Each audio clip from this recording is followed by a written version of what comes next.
What are mobile phones? By the definition that can be found on dictionary.com, they are wireless telephones that operate over a wide area by means of cellular radio system. But today, more than ever, it seems that mobile phones are used less and less for that purpose. Namely, mobile phones have become small-sized computers that have the ability to do a lot more than just making a call. Because of their ability to help you in navigation, entertainment, business or school, phones that do not have these abilities were quickly abandoned and named dumb phones. But even with their limited usability, are they still a viable choice in 2018? You're watching the Techtronics YouTube channel, and today we will be trying to answer one simple question. Are dumb phones better than smartphones? Stay tuned to find out.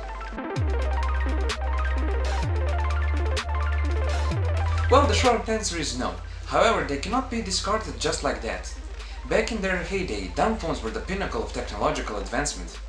So first, let's take a look into the creation and the development of these phones, so that we can see how they compare to modern smartphones.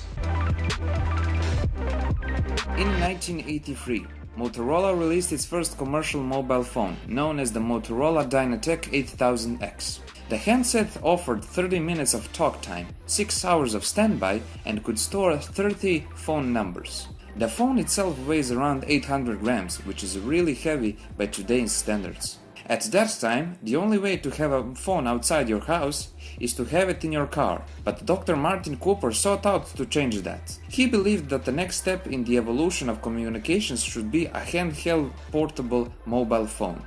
Although thought that phones won't sell in high numbers, the creators of the phone were proven wrong. The sales numbers exceeded their expectations and became a must in the business world. At the time of its release, the phone was priced at $4,000, which is approximately 9,000 American dollars today.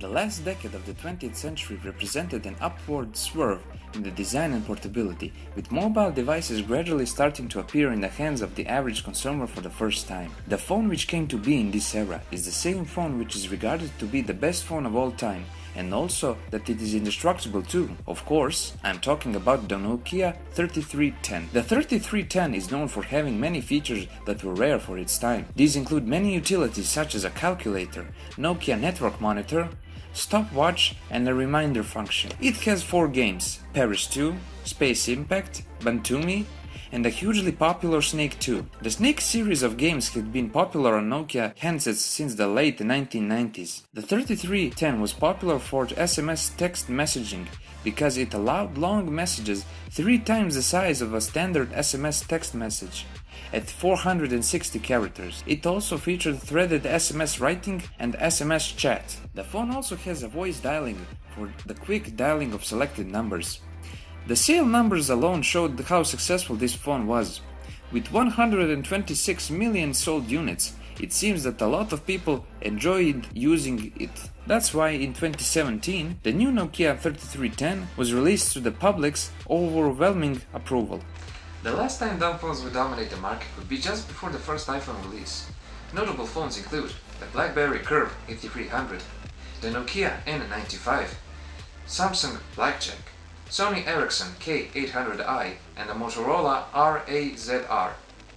The reasons that they all fell behind the iPhone is because the iPhone was just too revolutionary, but most importantly was much more easier to use, and also had a lot of new features like YouTube, Google Maps, and Google Search. Since then, dumb phones are just used as backup phones or used by the elderly, but even that trend is changing.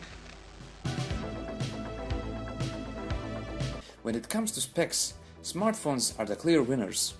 Dumb phones just cannot compare, which should be evident by their price. But specs are not the most important thing to some users. In the battery life department, dumb phones win by a landslide due to their low battery consumption and the big sizes of the batteries themselves. Many high-end phones will last 1 to 1.5 days on a full charge, while dumb phones can last for weeks if left unused. If you, God forbid, accidentally damage your smartphone, you can expect to pay a hefty price for its repair. The amount of money that you have to give for the repair is increased if the damaged phone is a high-end one, so much so that you can buy a dumb phone or 2 for the price of the smartphone repair. On the other side, if you drop throw, kick or slam your dumb phone, there is a very high % chance that it will be just fine. When it comes to communication and connectivity, smartphones win, but at a great price. Namely, although there are many apps that you can use to find and chat with friends, you can easily become addicted to these social medias. Now, I'm not saying that they are bad, but the prolonged usage seems to be affecting a lot of people.